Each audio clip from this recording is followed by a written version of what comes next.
24 नवंबर 1926 सिद्धि दिवस। आश्रम में ये दिन एक दर्शन दिवस के रूप में मनाया जाता है,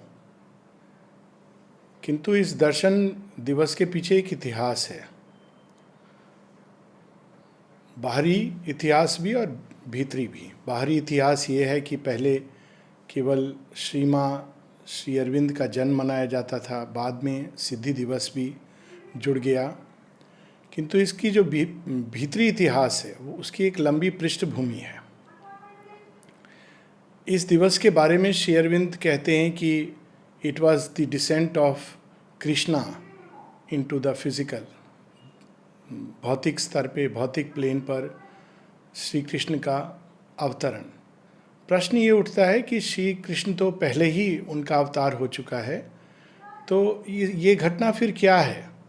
एक जगह वो ये भी कहते हैं श्री कृष्ण के बारे में कि वो अधिमानस चेतना के नेता हैं, उस चेतना को उन्होंने धरती पर स्थापित किया।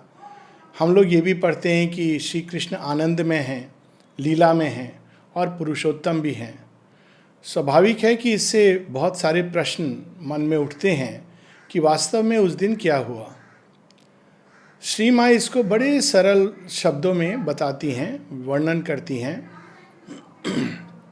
श्री अरविंद का एक तरह से श्री कृष्ण के साथ संबंध बहुत गहरा है और इस जन्म के पूर्व का ही है।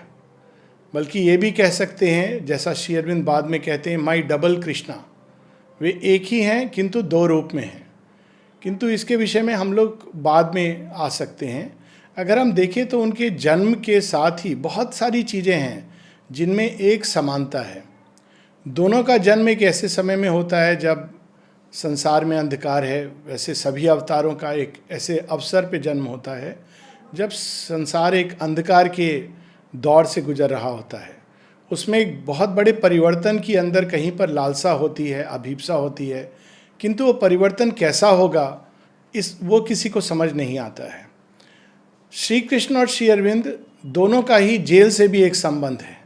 श्री कृष्ण का जन्म जेल में होता है और श्री अरविंद जेल में ही एक प्रकार से हम ये कह सकते हैं कि पहली बार जो डॉक्यूमेंटेड है उनको वासुदेवम सर्वमिति इनका दर्शन होता है। जेल से ही उनकी यात्रा का एक नया प्रारंभ होता है। दोनों ही अपने माता पिता से दूर जाते हैं। श्री कृष्ण जन्म के साथ, श्री अरविंद 7 साल के बाद, जिसके बाद लगभग हम ये कह सकते हैं कि उनका शायद ही माता पिता से मिलन होता है। श्री कृष्ण आते हैं और उनका माता पिता से मिलन होता है, किंतु वो एक पारिवारिक जीवन के रूप में नहीं। और श्री अरविंद जब तक आते हैं तब तक उनके माता और पिता दोनों का ही देहांत हो चुका है। दोनों ही रिवॉल्यूशनरी हैं, क्रांतिकारी हैं। एक सेंस में सारे ही अवतार क्रांतिकारी हैं। श्री कृष्ण अपने समय में जो कुछ वेद उपनिषद का जो ज्ञान गंगा भारत भूमि पर थी, वो एक कर्मकांड इत्यादि में विलुप्त हो गई थी, खंड खंड हो गई थी। और श्री कृष्ण इसके बीच में आकर फिर से उस ज्ञान गंगा को स्थापित करते हैं और मानव चेतना को एक कदम आगे ले जाते हैं। और यही चीज़ हम श्री कृष्ण में भी, श्री अरविंद में भी देखते हैं कि उनके अंदर भी एक क्रांतिकारी रूप, केवल बाहरी क्रांतिकारी नहीं किंतु अंदर भी हम देखते हैं कि वैदिक उपनिषद, यहाँ तक कि गीता को भी एक रिचुअलिस्टिक धर्म के रूप में लोगों ने बना दिया था। और वहाँ पे फिर से श्री अरविंद आकर के गीता को भी और श्री कृष्ण के सत्य को भी और वेद उपनिषदों को भी अपने ही मूल रूप में, उनके शुद्ध रूप में स्थापित करते हैं। और यहाँ तक कि श्री अरविंद ये कहते हैं कि जहाँ तक वेद रहस्य, उसके विषय में विशेषकर श्री कृष्ण उनको एक निरुक्त देते हैं। निरुक्त वास्तव में एक रूप से कई लोगों का मानना है कि एक व्याकरण है, किंतु ये व्याकरण से अधिक है। ये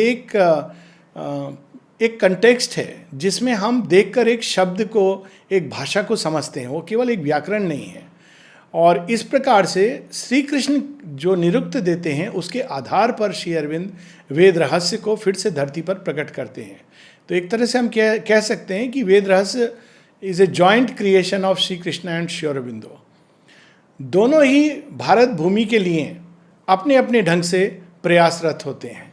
श्री कृष्ण जब उस समय हम देखते हैं कि भारत भूमि बटी हुई थी, एक और कंस है, जरासंध है, शिशुपाल है, अनेकों मदोन्मत्त राजा, हस्तिनापुर जो कभी एक बहुत सुंदर आर्य भूमि का प्रतीक होता था, वही हस्तिनापुर धीरे धीरे क्षत्रिय वंश, क्षत्रिय समाज जो कुरु वंश के रूप में स्थापित हो गया था, और उन सब के बीच में लाकर वो पहले अश्वमेध यज्ञ द्वारा, फिर राजसूय यज्ञ द्वारा, और अंत में महाभारत के द्वारा, और उसके बाद भी वे यज्ञ करते हैं, वो एक राष्ट्र की स्थापना करते हैं। वास्तव में उस समय यही प्रचलित तरीका था कि एक पूरे राष्ट्र को स्थापित करने का, कि सब एक छत्र, एक चक्रवर्ती सम्राट के अंतर्गत आ जाएं।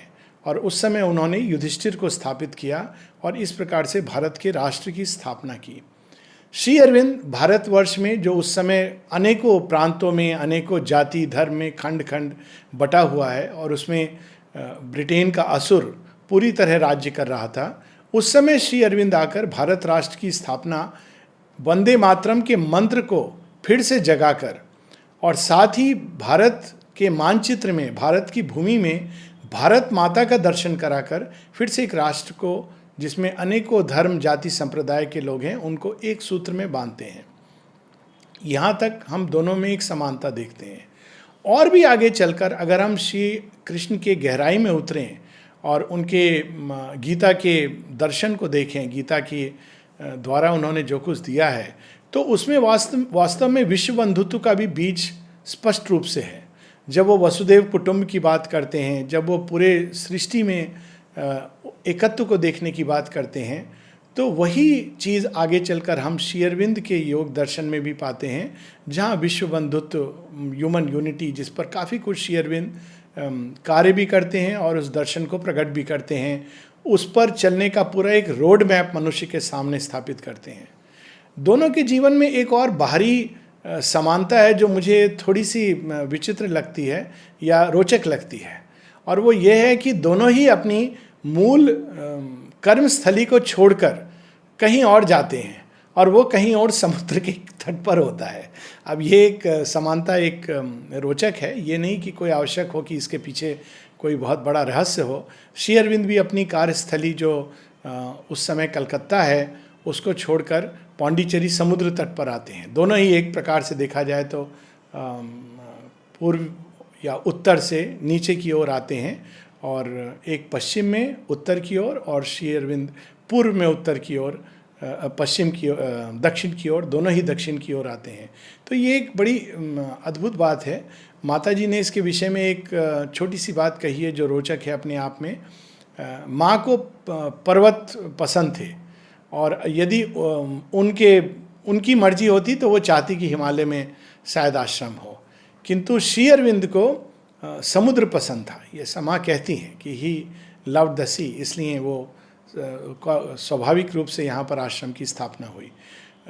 श्री कृष्ण द्वारका स्थापित करते हैं, श्री अरविंद यहाँ पर श्री अरविंद आश्रम, और बाद में तत्पश्चात ऑरोविल की स्थापना होती है। तो कई प्रकार की उनके एक यहाँ तक कि एक फॉरेन पावर से भी लड़ने का, काल यवन एक विदेशी शक्ति है जिसके कारण श्री कृष्ण को, जिसको हम बाहरी शब्दों में कहते हैं पलायन करना पड़ता है। शायद उस समय श्री कृष्ण आदेश शब्द उन्होंने उपयोग नहीं किया, लेकिन ऐसा ही कुछ रहा होगा, क्योंकि उसी आदेश के कारण वो दूर द्वारका में जाकर स्थापित करते हैं एक नए साम्राज्य को। और श्री कृष्ण, श्री अरविंद ब्रिटिश साम्राज्य, उसके आतंक से, उसके आक्रमण से वो खोज रहा है श्री अरविंद को। वो चाहता है किसी भी तरह उनको फिर से एक बार जेल में या फांसी के फंदे पर हम ले जाएं, और श्री अरविंद को एक अन्य कार्य करना था, और वो अपने आंतरिक आदेश के आधार पर वो पांडिचेरी में आते हैं। कई बार कहने में श्री कृष्ण श्री अरविंद एक ही मिल जाते हैं, कम से कम मैं जब बात करता हूँ दोनों की, तो दोनों कई बार मिल जाते हैं, और ये सच है कि दोनों की चेतना वास्तव में एक ही है। एसेज ऑन द गीता जिन लोगों ने भी पढ़ा है, और गीता जी भी जिन्होंने पढ़ी है, वो स्पष्ट है कि वो ऐसा प्रतीत होता है कि जो गीता श्री कृष्ण ने एक शीघ्रता में अर्जुन को युद्ध क्षेत्र में दी, और बहुत कुछ शायद उन्होंने नहीं कहा, केवल एक हिंट के रूप में छोड़ा है, और वही गीता का एक सेकेंड एडिशन अपने ही ऑथर द्वारा, सेम ऑथर द्वारा, श्री कृष्ण के द्वारा ही श्री अरविंद के रूप में वो धरती पर प्रकट होता है। जिन्होंने भी इन दोनों को पढ़ा है ये स्पष्ट है। और माता जी इसके बारे में स्पष्ट करती हैं कि एसेज ऑन द गीता के द्वारा, इनफैक्ट वो कहती हैं कि श्री कृष्ण की गीता धरती पर होने वाली एक अद्भुत घटना है जो मनुष्य को मुक्ति का और आनंद का मार्ग दिखाती हैं। और श्री अरविंद की एसेज ऑन द गीता के बाद उसी गीता का जो कार्य है, उसी गीता का जो प्रभाव है, जो शक्ति है, वो कहीं अधिक और प्रबल हो गई है। हम ये कह सकते हैं कि एसेज ऑन द गीता के आने के बाद, क्योंकि अब उसमें एक सुपरामेंटल टच है, कालांतर में, आगत समय में, जब तक मनुष्य रहेगा, जब तक अभिप्सारत प्राणी रहेगा, तब तक गीता का महत्व रहेगा। यूँ तो ये बात पहले भी स्पष्ट थी, किंतु श्री अरविंद ने इसको एक नई शक्ति, एक नई ऊर्जा प्रदान की है। साथ ही हम देखते हैं कि श्री अरविंद का श्री कृष्ण के साथ जन्म से ही शायद एक प्रकार का संबंध है, जिसको उन्होंने बाहर कहीं नहीं प्रकट किया, किंतु माँ इसको प्रकट करती हैं। जब वे छोटी थी तब से, जब उनको अनेक ऋषि मुनि मास्टर्स इनके संपर्क में आती थी अपने अंतर्दर्शन में, तो उनमें एक को वे कृष्ण कृष्ण कहती थी, जिनके साथ उनका संबंध बहुत ही घनिष्ठ हो जाता है। और जब वे श्री अरविंद का दर्शन करती हैं पहली बार 1914 में, तो उनको स्मरण आ जाता है कि यही वो हैं जिनको मैं कृष्ण के रूप में देखती थी। इस बात की पुष्टि श्री अरविंद भी एक जगह संक्षेप में अपने एक पत्र में लिखते हैं कि श्री माँ जन्म से ही मुझे देखती थी, काफ़ी जन्म से ही नहीं, कुछ वर्षों के बाद, और वे मुझे कृष्ण के नाम से जानती थी। तो ये स्पष्ट है कि उस समय भी जब श्री माँ उनको देखती थी तो उनके सत्स्वरूप में देखती थी, श्री कृष्ण के रूप में देखती थी। ये एक पृष्ठभूमि है, और भी अनेकों प्रसंग हैं इससे जुड़े हुए, किंतु श्री अरविंद श्री कृष्ण का जीवन एक ना केवल समानांतर रेखाओं पर चलता है, बल्कि श्री कृष्ण का अधूरा कार्य ही एक प्रकार से श्री अरविंद पूरा कर रहे हैं। और वो अधूरा कार्य क्या है, अगर हम देखें श्री कृष्ण का जन्म और उससे जुड़ी हुई घटनाएं, तो वो है धरती पर आनंद की स्थापना करना। श्री अरविंद भी अपने एक पत्र में स्पष्ट करते हैं कि to bring down the divine love and Ananda is the very purpose of yoga. उसी लिए धरती बनी है। एक जगह वो बिल्कुल स्पष्ट रूप से कहते हैं, बुद्ध की धारा से जुड़े हुए जो परंपराएं हैं और बाद में मायावाद, उसने इस सृष्टि को एक छलना या एक तृष्णा का परिणाम, कामना का परिणाम इस प्रकार से देखा। किंतु श्री अरविंद और श्री कृष्ण दोनों ही इस सृष्टि को वास्तव में एक आनंद के प्रकटन के रूप में देखते हैं। श्री कृष्ण तो स्वयं आनंद में है और उनकी लीला भी आनंद में है। किंतु ये भी स्पष्ट है कि उस समय आनंद स्थापित होने के लिए मनुष्य तैयार नहीं था। यहाँ तक कि गोपियाँ भी तैयार नहीं हैं। शायद केवल एक राधा रानी, माँ राधा, वो तैयार हैं। कई बार लोग कहते भी हैं कि राधा वास्तव में थी कि नहीं थी।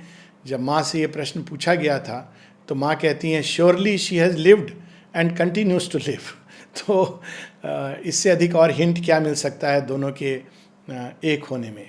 और उस समय चूंकि मनुष्य तैयार नहीं है, तो हम देखते हैं कि श्री कृष्ण एक भीषण महायुद्ध की अग्नि में पूरे संसार को जलना पड़ता है, पूरी भारत भूमि को, आर्य भूमि को जलना पड़ता है, केवल उस तैयारी के लिए। और उस तैयारी में यहाँ तक कि श्री कृष्ण का कुल भी तैयार नहीं है। यादव वंश उसके बाद मदोन्मत्त हो जाता है और यादव वंश का विनाश होता है और द्वारका को डुबा दिया जाता है। वो एक अधूरा कार्य है और ये अधूरा कार्य श्री अरविंद अब पूर्ण करेंगे। और वो जानते हैं कि दिव्य जो सृष्टि हुई है वो दिव्य आनंद और दिव्य प्रेम के लिए हुई है। लेकिन वो ये भी जानते हैं कि जब तक इस धरती पर दिव्य सत्य स्थापित नहीं हो जाता, तब तक दिव्य आनंद और दिव्य प्रेम या तो मात्र शब्द रह जाएंगे, या उनके आधार पर बाद में जो श्री कृष्ण के नाम पर बहुत सारी परंपराओं ने जन्म लिया, मैं उनका नाम नहीं लेना चाहता, परंतु एक प्रकार से वो इमोशनल, सेंटिमेंटल, इस प्रकार की कमजोरियों को, इस प्रकार की भावनाओं को, केवल एक भाव प्रधान उन्मत्तता को वे श्री कृष्ण का आनंद और उनकी लीला से जोड़ने लगी। कभी कभी दुख भी होता है जब देखते हैं कि श्री अरविंद की रासलीला के नाम पर क्या क्या कहा जाता है, क्या क्या किया जाता है, किस तरह के डांस होते हैं साधु समाज में, संत समाज में। तो आश्चर्य होता है कि वास्तव में क्या मनुष्य अभी भी तैयार है। और इसी तैयारी के लिए श्री अरविंद ये स्पष्ट रूप से देखते हैं कि जब तक सत्य स्थापित नहीं हो जाता, जिसको वे supramental truth consciousness, it is the consciousness of the divine. जब हम संसार को देखते हैं तो हम अज्ञान से देखते हैं, जब भगवान संसार को देखता है और उसके साथ खेलता है तो वो सुपरामेंटल कॉन्शियसनेस के आधार पर करता है। और ये अनुभव श्री अरविंद को जेल में होता है। जब जेल में वे वासुदेव सर्वमिति देखते हैं तो माता जी इसके बारे में स्पष्ट करती हैं, it was the experience of the supramental oneness. ये केवल एक सुपरामेंटल चेतना में हम इस प्रकार से सब चीज के अंदर केवल एक ईश्वर को, भगवान वासुदेव को देख सकते हैं। और वो इतना अधिक स्थापित हो गया था श्री अरविंद के अंदर जेल में ही कि कहा जाता है, ऐसा मैंने सुना है, शायद कहीं पढ़ा भी है ये प्रसंग, कि वे जिसको भी देखते थे वे कई बार उनको कृष्ण के नाम से संबोधित करते थे। तो ये सत्य चेतना को प्रकट करना और स्थापित करना, ये वास्तव में श्री कृष्ण की लीला का ही एक भाग है। क्योंकि जब तक सत्य चेतना पूरी तरह स्थापित नहीं होती, जब तक मनुष्य का मन, प्राण, देह उससे रूपांतरित होकर उसके अनुरूप चलने नहीं लगते, तब तक वास्तव में इस धरती पर श्री कृष्ण का आनंद, श्री कृष्ण का प्रेम स्थापित नहीं हो सकता। अब प्रश्न होता है कि ये सब तो इसकी पूर्वोत्तर घटनाएं हैं कि 1926-24 नवंबर को क्या हुआ।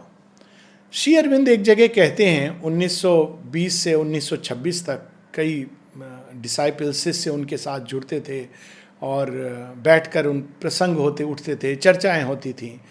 तो उस दौरान जब किसी ने पूछा श्री अरविंद से कि इस योग में विकसित होने के लिए क्या क्या आवश्यक है, क्या आवश्यक है इस योग के लिए, तो पहला तो उन्होंने कहा कि चैत्य का बाहर आना, और ये सब हम सब जानते हैं, वो एक प्रथम आवश्यक उपलब्धि है, एक प्रथम आवश्यक अनुभव है और संसिद्धि है।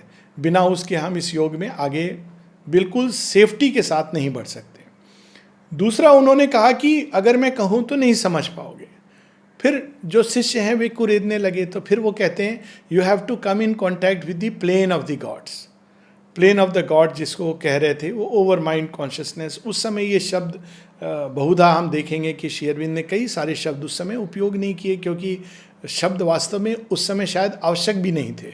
और वे कहते थे उसको plane of the gods, plane of the gods, true gods, जो पहला उनका जन्म होता है।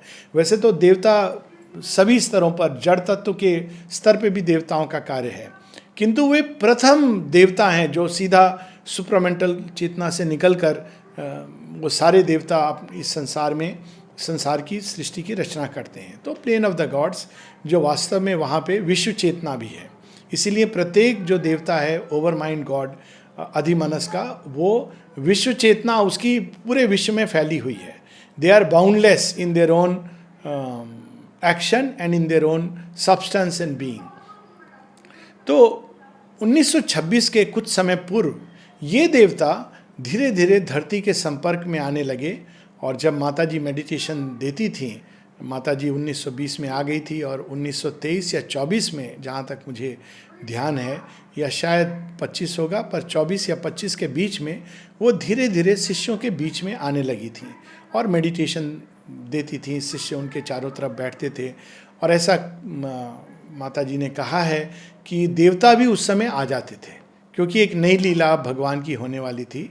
और ये देवता कई बार शिष्यों के संपर्क में, उस चेतना के संपर्क में आना चाहते थे जिसके अंदर माता जी कार्य कर रही थी। क्योंकि अगर देवताओं को भी अपने आप को आगे विकसित होना है तो मानव चेतना के अंदर प्रवेश करके ही वे विकसित होते हैं, वरना वो अपने अपने स्थान पर स्थापित रहते हैं। तो उस समय माता जी एक रोचक ढंग से कहती हैं कि जब ये देवता मानव चेतना को स्पर्श करने लगे, प्रभावित करने लगे, तो उन्होंने इनसे पूछा, क्या आप लोग मनुष्य के अंदर एक होकर, जुड़कर, केवल प्रभावित करके नहीं, उनके साथ मनुष्य के अंदर तादात्म्य स्थापित करके, मनुष्य के अंदर स्थापित होकर क्या इस सुप्रामेंटल योग में, अतिमानसिक अवतरण में सहायता करोगे? तो माँ कहती हैं सब देवताओं ने मना कर दिया। उन्होंने कहा बाहर से हम प्रभावित करेंगे, और ये प्रभावित काफ़ी करते थे वो। हम जानते हैं कि वरुण नलिनी दा के अंदर या ब्रह्मा की चेतना अमृत दा के अंदर इत्यादि इस तरह से देवता उतर रहे थे, किंतु वे मनुष्य के साथ जुड़ना नहीं चाहते थे। यहाँ तक कि जब शिव से श्री माँ ने कहा तो उन्होंने कहा मैं करूँगा, हेल्प करूँगा, पूरी सहायता करूँगा, किंतु मैं मनुष्य का देह नहीं धारण करूँगा। जब अतिमानसिक देह आएगी तब मैं निश्चित रूप से उसको धारण करूँगा, किंतु मनुष्य का देह में, मनुष्य के देह से नहीं बंधूंगा, परंतु सहायता करूँगा। और उन्होंने काफ़ी सहायता की, जिसके बारे में माँ कहती भी हैं ईगो को नष्ट करने में। किंतु केवल एकमात्र श्री कृष्ण ने कहा कि हाँ मैं तैयार हूँ। वास्तव में उन्हीं का ये कार्य था जो हो रहा था, और वे श्री कृष्ण के, श्री अरविंद के साथ फ्यूज हो जाते हैं। और माँ बताती हैं कि ये कौन है श्री कृष्ण, क्योंकि श्री कृष्ण एक और पुरुषोत्तम है। पुरुषोत्तम तो पुरुषोत्तम है, सच्चिदानंद ब्रह्म है, उनके बारे में कोई क्या कह सकता है। सारे के सारे अवतार वास्तव में उन्हीं सच्चिदानंद पुरुषोत्तम का ही एक रूप हैं जो धरती पर अवतरित होते हैं। तो हम श्री अरविंद के बारे में भी ये कह सकते हैं कि वे पुरुषोत्तम सच्चिदानंद ब्रह्म हैं, किंतु वो एक सत्य है, एक ऐसा सत्य है, एक ऐसी भूमि का सत्य है जो एक शिष्य के लिए तो आवश्यक है स्मरण रखना, किंतु शायद धरती के लिए इतना आवश्यक नहीं है, क्योंकि एक अवतार का सत्य है जो उनके शिष्य हैं उनको, या जो उनसे प्रेम करते हैं, जिनको वे चाहते हैं उनकी कृपा से, उनको रिवील करते हैं। जैसे कबीरदास राम के 4 स्वरूप बताते हैं कि एक राम दशरथ का बेटा, एक राम है जगत पसारा, एक राम घट घट का वासी, एक राम है सबसे न्यारा। तो एक श्री कृष्ण है जो पुरुषोत्तम सच्चिदानंद घन घनश्याम है। एक श्री कृष्ण है जो आनंद में, लीला में है, जो आनंद लोक में जिनकी नित्य निरंतर लीला चलती है। और जैसा अगर हम वेदों का हायरार्की ऑफ प्लेन देखें तो, या पंचकोश के आधार पर देखें तो सबसे ऊपर आनंद लोक ही आता है। उसके ऊपर चिदघन लोक हैं, तपोलोक हैं, सतलोक हैं, जिनके बारे में कहा नहीं जा सकता कुछ। परंतु जो 5 कोश हैं उसमें अंत में आनंदमय कोश आता है, और इस कोश तक ये संभव है कि पहुंच करके सचेतन रहा जा सके। ये इसकी एक संभावना है, लेकिन वास्तव में कोई उस कोश तक पहुंच पाया है कि नहीं, सचेतन रह पाया है कि नहीं, ये मेरा ये समझना है कि ये अभी तक संभव हुआ नहीं है, क्योंकि अतिमानसिक कोश में ही, विज्ञानमय कोश में ही सचेतन रहना मनुष्य के लिए असंभव है। इसीलिए उस पूरे क्षेत्र को सुषुप्ति कहा जाता है, बल्कि उससे पहले भी सुषुप्ति का स्थल शुरू हो जाता है, भूमि शुरू हो जाती है। लेकिन आनंद में धाम है जहाँ पर श्री कृष्ण निरंतर गोप गोपियों के साथ अपने आनंद रास में, महारास में सदैव लगे हुए हैं। साथ ही श्री कृष्ण का एक धरती पर अवतरण का रूप है, और उस रूप में वही जो पुरुषोत्तम सच्चिदानंद हैं, वही जो आनंद में हैं, उस रूप में वे अधिमानस चेतना को धरती पर प्रकट करते हैं। और वहाँ पे वो अपना स्टेशन ऑफ कॉन्शियसनेस, वो अपनी भूमि वहाँ पर स्थापित करते हैं, और वहाँ से वो मनुष्य को और धरती को प्रभावित करते हैं। और वह चेतना, वह श्री कृष्ण, जिसको हम ये भी कह सकते हैं कि श्री कृष्ण की अवतार की जो पर्सनालिटी है, वो उनका पुरुषोत्तम सच्चिदानंद स्वरूप नहीं, वो वैसे ही वो एक अवतार, लेकिन अवतार के रूप में जो उन्होंने एक पर्सनालिटी प्रकट की जो धरती के साथ जुड़ गई। और जैसा कि अवतारों के साथ होता है कि वे पृथ्वी को छोड़कर कभी नहीं जाते, तो श्री कृष्ण की उस पर्सनालिटी से अनेकों योगी ऋषि मुनि संपर्क में आते रहे, और उस द्वार से वे सच्चिदानंद को प्राप्त होते रहे। वे श्री कृष्ण, वह पर्सनालिटी, व्यक्तित्व श्री कृष्ण का, जो अवतार श्री कृष्ण जो मानव रूप में आए, वह व्यक्तित्व, वह पर्सनालिटी श्री अरविंद के अंदर पूरी तरह जाकर उनके जड़ तत्व में, उनकी देह से जुड़ जाता है। ये घटना उस दिन घटित होती है। कई लोग इसके बाद ये सोचते हैं, जब ये कहा जाता है कि इसके आगे श्री अरविंद सुप्रामेंटल में चले गए, और सुप्रामेंटल, क्योंकि तब तक श्री अरविंद के 4 प्रमुख संसिद्धियाँ हो चुकी थी। पहली थी जो निर्वाण प्राप्ति, जो योगी लेले के संपर्क में आने पर होता है। यहाँ भी एक बड़ा रोचक श्री अरविंद और श्री कृष्ण के बीच में हम एक समानता देखते हैं।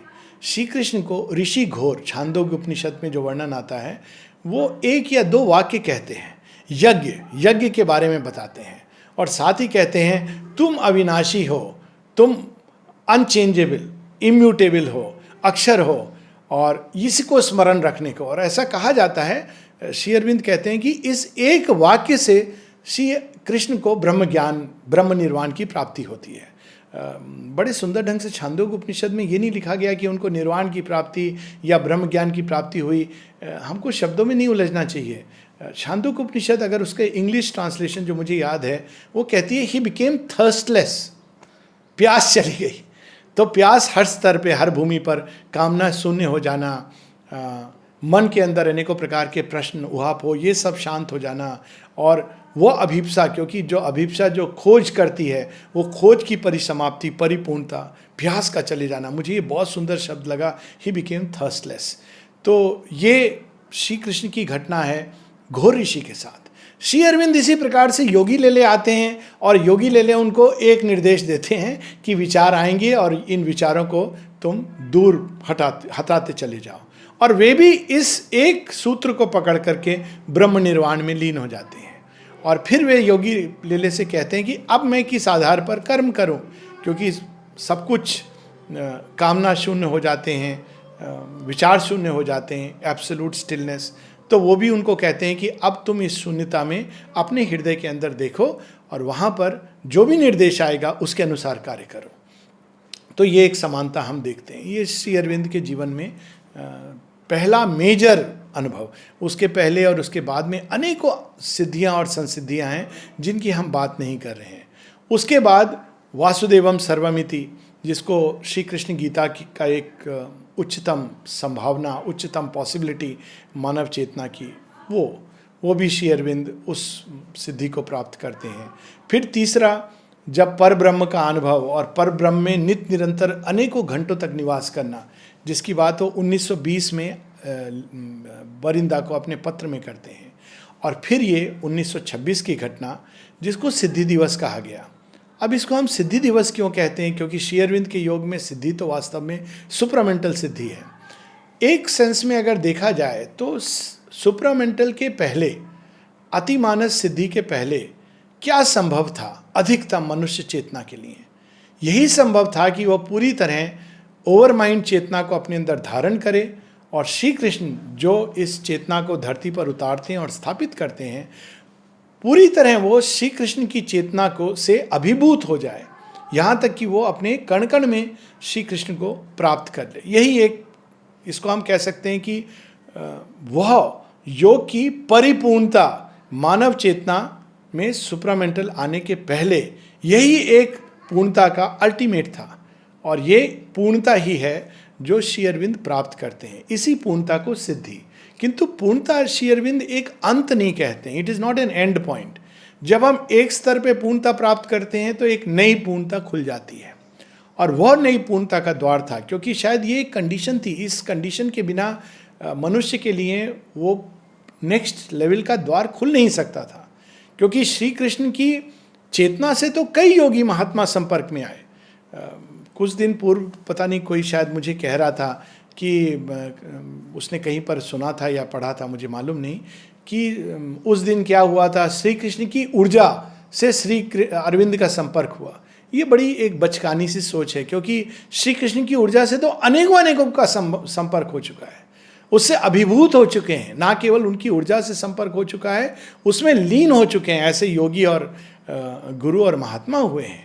और ये कहना कि वो घटना भी ऐसी ही थी जिसमें श्री कृष्ण की ऊर्जा से उनका संपर्क हुआ, ये वास्तव में ना श्री कृष्ण की को जस्टिफाई करना है, क्योंकि हम श्री कृष्ण को एक ऊर्जा के रूप में केवल नहीं देखते। श्री कृष्ण केवल एक ऊर्जा नहीं है, ये एक बहुत ही मेटीरियलिस्टिक सोच है। श्री कृष्ण एक व्यक्तित्व हैं, एक सत्ता हैं, एक बीइंग हैं, भगवान हैं। भगवान केवल एक ऊर्जा नहीं है। ये आधुनिक मेटीरियलिस्टिक सोच है जिससे हम लोगों को बाहर निकलना चाहिए। तो उस दिन श्री कृष्ण का एक एक देह की कण कण में स्थापित हो जाना, उनके भौतिक देह के साथ एक हो जाना, मुझे लगता है कि श्री कृष्ण के अवतरण के बाद यही एक अल्टीमेट संभावना उस जो स्कोप था वो था। और वो स्कोप श्री अरविंद में पूरी तरह पूरा होता है। उसके पहले हम देखते हैं मीराबाई कृष्ण में लीन हो जाती हैं, या चैतन्य महाप्रभु अंश अवतार, जिनको श्री अरविंद स्वयं कहते हैं कि उनके अंदर श्री कृष्ण कई बार उतरते थे और उनके इनर बीइंग के साथ एक पार्शियल यूनिटी भी हो जाती थी। और ये एग्जाम्पल वो देते हैं कि अवतार में और एक विभूति में या अंश अवतार में क्या अंतर होता है, किंतु पूरी तरह देह के अंदर तक स्थापित हो जाना ये पहली बार होता है। तो मेरा ये मानना, ये प्रश्न किसी ने पूछा नहीं कि इसको सिद्धि दिवस क्यों कहा जाता है। जहाँ तक मुझे याद है किसी ने इस रूप में नहीं पूछा।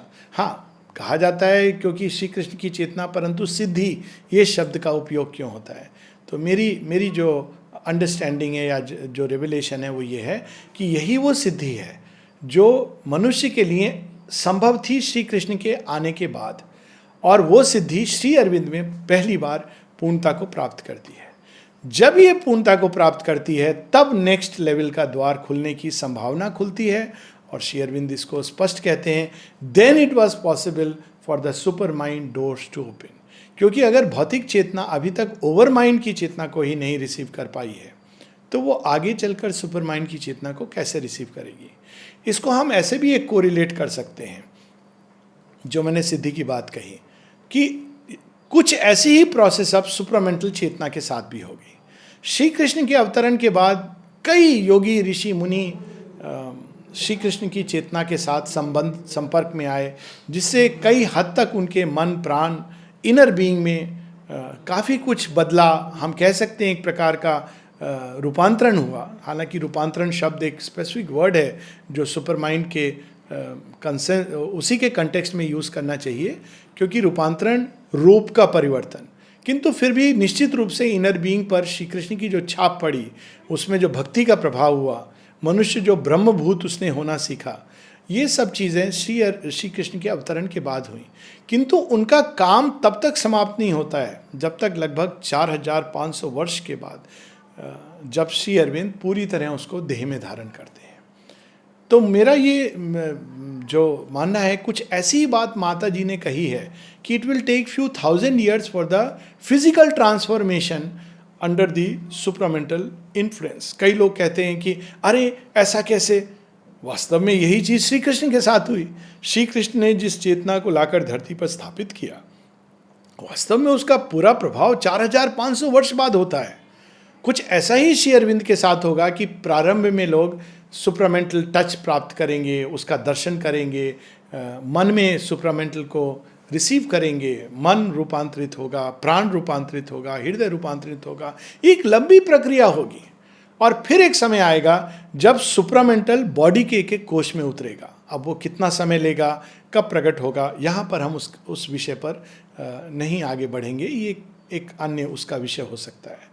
परंतु मूल रूप से इस घटना का एक प्रकार से श्री कृष्ण की लीला का उत्कर्ष है 24 नवंबर 1926 को, और एक दूसरे तरह से श्री कृष्ण की ही एक नई लीला का अब श्री अरविंद के रूप में प्रारंभ है।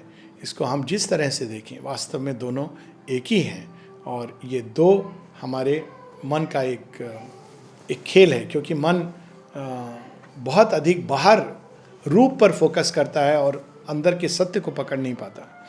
किंतु जैसे कि अभी हम लोग थोड़े समय पहले बात कर रहे थे, श्री अरविंद श्री कृष्ण के बाहरी जीवन में भी समानता है, इतना अधिक समानताएं हैं, और अंदर में कई चीज़ें, even essays on the Gita को जब हम पढ़ते हैं तो हम देखते हैं कि कई चीज़ें श्री कृष्ण हम लोगों को सुपर माइंड का हिंट दे रहे हैं। जब वो कहते हैं मैं व्यक्त भी हूँ अव्यक्त भी हूँ, दोनों को एक ही चेतना में मैं जोड़े हुए हूँ, वास्तव में ये सुपर माइंड ही करता है। जब वो कहते हैं वो योगी सबसे महान होता है जो जरा मृत्यु उसको भी जीतने की चेष्टा करता है, तो वो वास्तव में सुपर माइंड की ही चेतना की बात कर रहे हैं। लेकिन ना उस शब्द की आवश्यकता थी, ना उस समय मनुष्य तैयार था, क्योंकि ये भी कई बार लोग प्रश्न करते हैं, अच्छा श्री कृष्ण नहीं कर पाए, श्री अरविंद कर पा रहे, ये बचकाना प्रश्न है। श्री कृष्ण निश्चित रूप से उनको पता था सुपर माइंड के बारे में, किंतु उस समय ये आवश्यक नहीं था, मनुष्य तैयार नहीं था। तो अवतार उन चीज़ों को अपने अंदर ढक देते हैं जो इस समय मनुष्य को दिखाने की आवश्यकता नहीं है, क्योंकि अगर वो उस समय ही इसका दर्शन मनुष्य को करा देते तो जैसा कि श्री अरविंद बताते हैं, he would have overstepped the work, the limits of the work for which he had come. क्योंकि ये बात लोगों ने पूछा कि कैसे नहीं मालूम था बुद्ध को माता जी के बारे में, तो माँ भी उस समय रही होंगी। तो उन्होंने कहा हाँ, एक जगह वो ये भी कहते हैं कि how would Buddha know what was happening in Rome. ये एक हिंट है, ये स्टडी करनी चाहिए कि जब बुद्ध का समय था तो उस समय माता जी रोम में क्या कर रही थी, क्योंकि श्री अरविंद ने इसको पासिंगली लिखा है, how would Buddha know what was mother doing in Rome. तो किसी ने कहा why not, he was an avatar. तो श्री अरविंद कहते हैं हाँ, लेकिन अवतार एक विशेष प्रयोजन से आते हैं। यदि उस समय उनको ये मालूम पड़ जाता कि माँ कहाँ पर क्या कर रही हैं और भविष्य में क्या लीला होने वाली है, तो he would have overstepped his limit. उनका जो कर्म था वो वहाँ तक सीमित रहना था। तो उसी प्रकार से हम ये कह सकते हैं कि श्री कृष्ण को पूरी तरह, वो सच्चिदानंद ब्रह्म हैं, उनको जो कुछ जानना है वो अपनी आंतरिक चेतना में सब कुछ जान सकते हैं और जानते हैं। किंतु उस समय मनुष्य अधिमानस के लिए तैयार था। उस समय मनुष्य कर्म के मार्ग से, महान मार्ग से, विशाल मार्ग से भगवान की ओर मुड़ने के लिए, ये भी हम देखते हैं श्री अरविंद श्री कृष्ण में समानता, दोनों ही कर्म प्रधान हैं। इतने सारे योगी संत महात्मा हुए हैं, किंतु अगर हम आध्यात्मिक फिलॉसफी की बात करें, मैं आदर्श जो स्थापित किया राजा जनक इत्यादि ने उसकी बात नहीं कर रहा हूँ। जो आध्यात्मिक पुस्तकें हैं, जो संत पुरुष ऋषि इत्यादि जिस प्रकार से हम उस ज्ञान को समझते रहे हैं, तो दो सबसे प्रभावशाली कर्म प्रधान अगर व्यक्तित्व रहे हैं जिन्होंने योग का मार्ग दिखाया कर्म के मार्ग से, तो वो एक श्री कृष्ण है और वो एक श्री अरविंद है। और अंत में ये भी कहेंगे कि दोनों ने ही संसार को एक अभूतपूर्व ज्ञान के रूप में शब्द ब्रह्म स्थापित किया है। श्री कृष्ण ने भगवद गीता और श्री अरविंद ने वैसे अनेकों पुस्तकें लिखी हैं, किंतु उन सब में अमूल्य अनमोल वो है सावित्री। तो दोनों ही संसार को एक बहुत ही अद्भुत गिफ्ट देकर जाते हैं। तो ये अनेकों समानता हैं उनके जीवन में, अंदर भी बाहर भी, दोनों एक ही हैं। किंतु ये अवश्य है कि इस युग में जो कार्य करने के लिए श्री कृष्ण आए हैं वो श्री अरविंद के रूप में आए हैं। और इसीलिए जब हम श्री अरविंद की ओर मुड़ते हैं तो हम श्री कृष्ण की ओर भी स्वाभाविक रूप से मुड़ जाते हैं। किंतु यदि हम केवल श्री कृष्ण की ओर मुड़ते हैं तो आवश्यक नहीं कि हम श्री अरविंद की ओर भी मुड़ जाएं। हो सकता है कि श्री अरविंद अगर उपयोगी पात्र समझें, अगर तैयार समझें या तैयार करें, तो वो हमको श्री अरविंद की ओर मोड़ लें, किंतु ये आवश्यक नहीं है। हो सकता है कि वो उसके बिना अपने ही मार्ग से हमको ब्रह्म चेतना की ओर ले जाएं।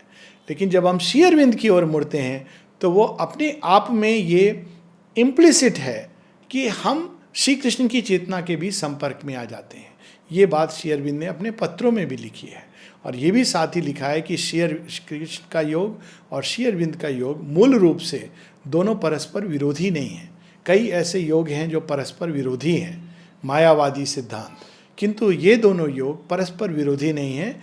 श्री कृष्ण का योग, गीता एक बहुत सुंदर तैयारी है श्री अरविंद के योग के लिए। एक छोटी सी कविता है जिसको मैं पढ़ना चाहूँगा।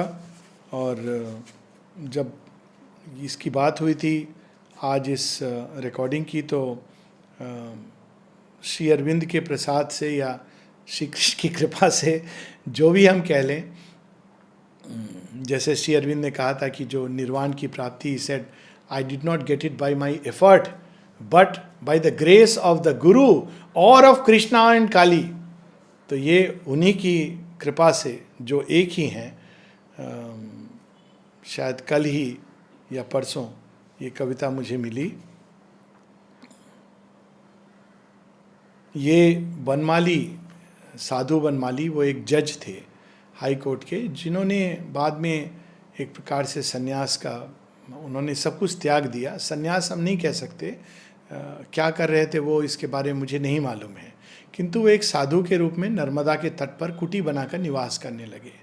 और उनको ये अंतर्दर्शन हुआ कि श्री अरविंद और श्री कृष्ण एक ही हैं। उनको इस एक सत्य का इन दोनों रूपों में दर्शन हुआ।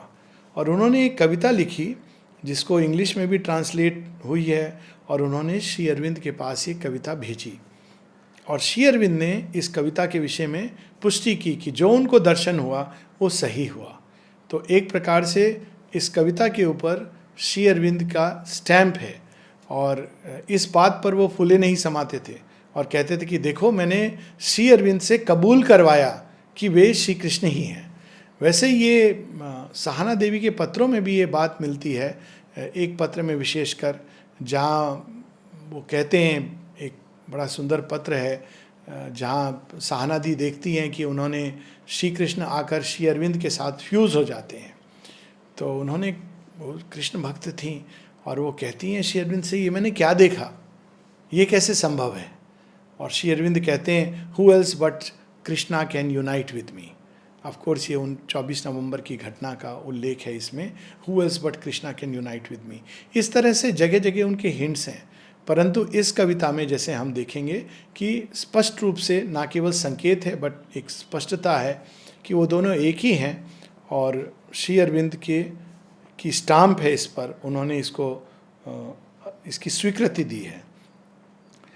श्री अरविंद वही गोविंद फिर भारत में आए हैं, सुझाकर ज्ञान गीता का सभी को फिर लुभाए हैं। ज्ञान बिन भक्ति है अंधी, नीरस ज्ञान बिना भक्ति के। कर्म बिना दोनों निष्फल हैं, यहाँ मेला लगाए हैं। ये इंटीग्रल योग का एक संक्षिप्त वर्णन है, और अब ये उनका व्यक्तिगत अनुभव वो बता रहे हैं। लखा जब उनके दोनों रूप, तभी पतियां पठाई हैं। तब उन्होंने चिट्ठी लिखकर श्री अरविंद को भेजी, जब दोनों देखा। लखा जब उनके दोनों रूप, तभी पतियां पठाई हैं। वो पाकर अनुमति उनकी, माली संतोष पाए हैं। अनुमति जब श्री अरविंद ने स्वीकृति दी कि हाँ तुम्हारा अनुभव सही है, और तब उन्होंने इसको लिख करके आनंदित हुए, निश्चित रूप से बहुत आनंदित हुए होंगे, और शायद उन्होंने इसको लिखा होगा और शेयर किया होगा। अंत में सावित्री की कुछ पंक्तियाँ, इसमें जगह जगह श्री कृष्ण का वर्णन आता है, किंतु जो मुझे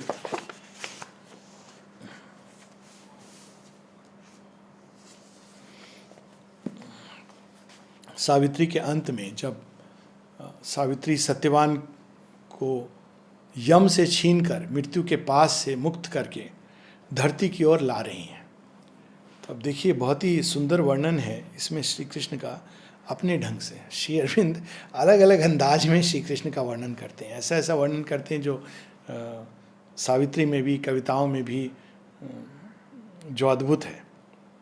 क्या कह सकते हैं हम लोग। सावित्री धरती के लिए वरदान लेकर वापस धरती की ओर आ रही हैं, अपने ही हाथों में सत्यवान की आत्मा को समेटकर सुरक्षित रखे हुए। अभी मैं इसके विस्तार में नहीं जा रहा हूँ। I am feeling very tempted to go into this. वो एक अन्य विषय है, किंतु एक वर्णन। The measure of that subtle music ceased. Subtle music है भगवान की वाणी, वरदान में वाणी। Down with a hurried swimming floating lapse through unseen worlds and bottomless spaces forced, sank like a star the soul of Savitri. Page 711. Amidst a laughter of unearthly lyres, she heard around her nameless voices cry, triumphing an innumerable sound. जैसे वो नीचे आ रही हैं सावित्री, वैसे वैसे अनेकों अनेकों वाद्य ध्वनियाँ सूक्ष्म जगत की, उच्चतम जगत की, उच्चतर जगत की, वे सब सुनाई दे रही हैं। शायद ये एक ट्रायम्फ सॉन्ग है, विक्ट्री का सॉन्ग है। A choir of rushing winds to meet her came. उनका आगमन करने के लिए अनेकों ऊर्जाएं, अनेकों अस्तित्व, अनेकों सत्ताएं आ रही हैं। She bore the burden of infinity and felt the stir of all ethereal space. अब कौन आ रहा है उनके साथ?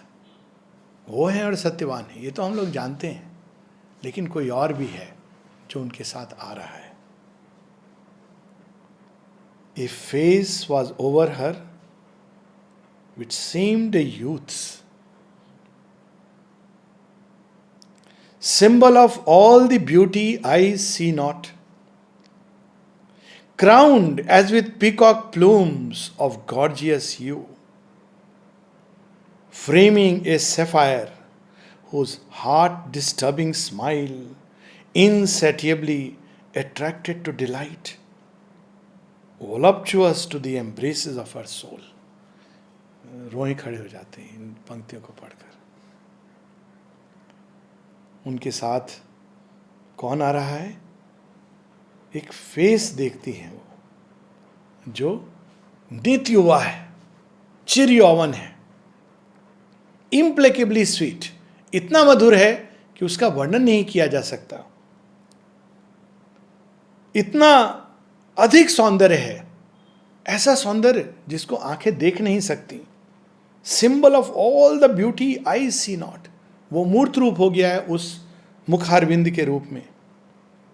Crowned as with peacock plumes of gorgeous hue, उनके मस्तक पर मोर पंख, मोर के भिन्न भिन्न अनेकों रंग, मोर पंख कई रंगों का, इस प्रकार से वो मस्तक है, वो भाल है. फ्रेमिंग ए सेफायर उस हार्ट डिस्टर्बिंग स्माइल.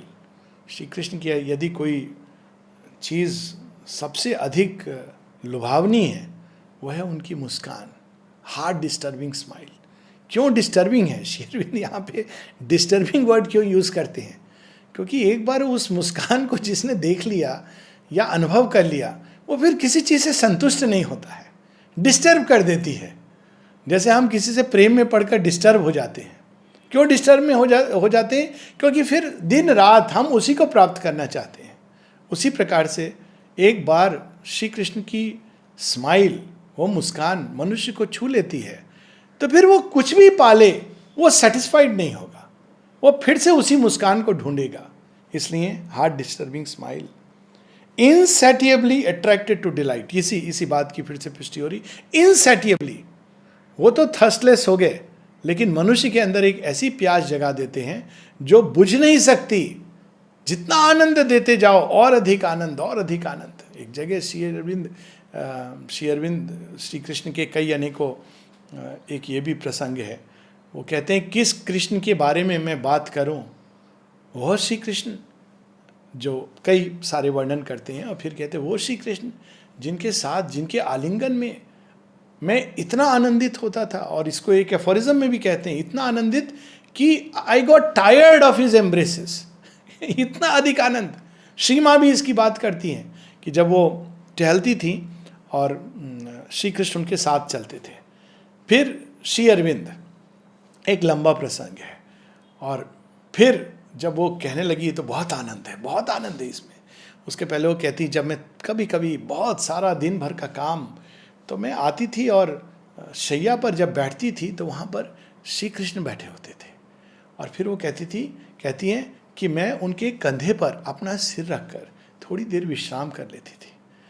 और फिर माँ कहती हैं कि मुझे मालूम था कि it was one way of Shri Aurobindo revealing himself, showing himself. Shri Arvind जब वो आनंदमय रूप में प्रकट होते थे, जब वो श्री माँ जगत जननी जो लीला कर रही हैं, उनको कौन विश्राम दे सकता है?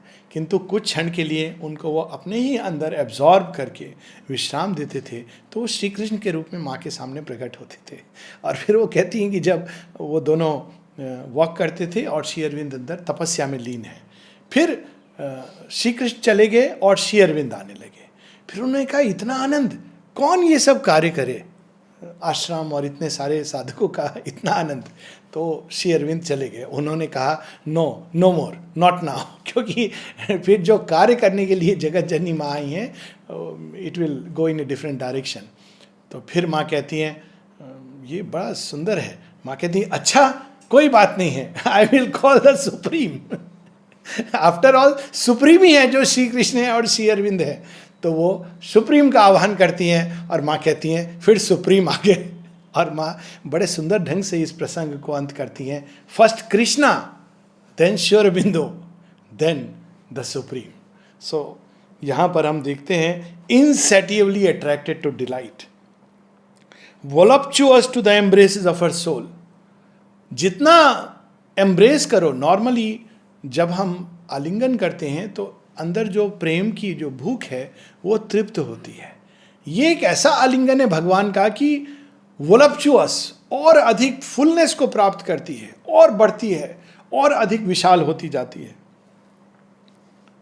और फिर कृष्ण और काली, काली का, श्री अरविंद कृष्ण और काली को एक ही सत्य के दो रूप, जैसे शिव के साथ हम सती और पार्वती ये दो रूप देखते हैं, श्री कृष्ण के साथ काली और राधा, ये श्री अरविंद बताते हैं, रिवील करते हैं। काली वो रूप है जो युद्ध क्षेत्र में खड़ा होकर, हम लोग सब जानते हैं कि द्रौपदी काली का ही अवतार थी और उनकी आवश्यकता थी उस कार्य के लिए जो श्री कृष्ण करने आए थे, वो श्री कृष्ण के साथ रहती हैं। राधा माँ पाशर्व में है। उसी प्रकार से श्री अरविंद के योग में भी उनकी साधना के प्रारंभ में कृष्ण और काली ये दोनों एक ही रूप में आते थे। अब वही जो यूथफुल फेस है, इम्प्लेकेबली स्वीट है और वोलप्चुअस डिलाइट है, changed in it shape yet rapturously the same. वो मुख बदल जाता है लेकिन उतना ही आनंद देने वाला है। It grew a women's dark and beautiful. इस डार्क शब्द से एक और समानता याद आ गई। दोनों ही श्री कृष्ण और श्री अरविंद सांवरे सलोने हैं, दोनों का ही रंग श्याम वर्ण है। It grew a women's dark and beautiful like a moon night with drifting star gemmed clouds, a shadowy glory and a stormy depth. Glory, किंतु वो अंधकार में कूद पड़ी हैं, इसलिए उस पूरे अंधकार को वो जो गौरी हैं, वो जो आनंद में है, वो अंधकार में कूद जाती हैं और उस अंधकार को अपनी देह अंदर सब कुछ एब्जॉर्ब कर लेती हैं, तो वो काली हो जाती है, श्यामा हो जाती हैं। इसीलिए stormy depth, shadowy glory, glory है क्योंकि वो जगत जननी माँ है, किंतु वो शैडो के साथ एक हो जाती हैं। Turbulent in will and terrible in love, Kali का वर्णन। Eyes in which nature's blind ecstatic life sprang from some spirit's passionate content, missioned her to the whirling dance of earth. ये जो पैसेज हम लोगों ने पढ़ा, ये कृष्ण और काली का वर्णन है और दोनों एक ही हैं। और दोनों या एक, वे जब माता सावित्री सत्यवान को लेकर नीचे आ रही हैं तो उनके साथ साथ आते हैं। Amidst the headlong rapture of her fall, held like a bird in a child's satisfied hands, in an enamored grasp her spirit strove, admitting no release till time should end. And as the fruit of the mysterious joy, she kept within her strong embosoming soul, like a flower hidden in the heart of spring, the soul of Satyavan, drawn down by her inextricably in that mighty lapse. ये हम लोग हैं। श्री कृष्ण और राधा की लीला, श्री माँ श्री अरविंद की लीला, कृष्ण और काली का कर्म, और हम लोग कहाँ हैं? द सोल ऑफ सत्यवान, जिसको माँ अपने हृदय में सुरक्षित रखकर, लाइक ए फ्लावर, कैसे सुरक्षित रखती हैं? Like a flower. हम लोगों को ये सारी लीला मालूम नहीं और मालूम होने की आवश्यकता भी नहीं। इस योग में आवश्यक नहीं कि हम लोग सुपर माइंड को समझें, इस फिलॉसफी और उसका द्वैतवाद और अद्वैतवाद और द्वैत अद्वैतवाद से कंपेयर करें, कंट्रास्ट करें, ये सब आवश्यक नहीं है। इतना केवल आवश्यक है हम लोगों के लिए, जो टेक होम पॉइंट कहते हैं कि इस सब का टेक होम पॉइंट क्या है? टेक होम पॉइंट ये है कि स्मरण रखना चाहिए कि सब कुछ में श्री माँ ने हमारी आत्मा को, हमारे चैत्य को अपने हृदय के अंदर लाइक ए फ्लावर धारण किया हुआ है। और यही आशा है नए जगत की, और यही प्रॉमिस है नए जगत की।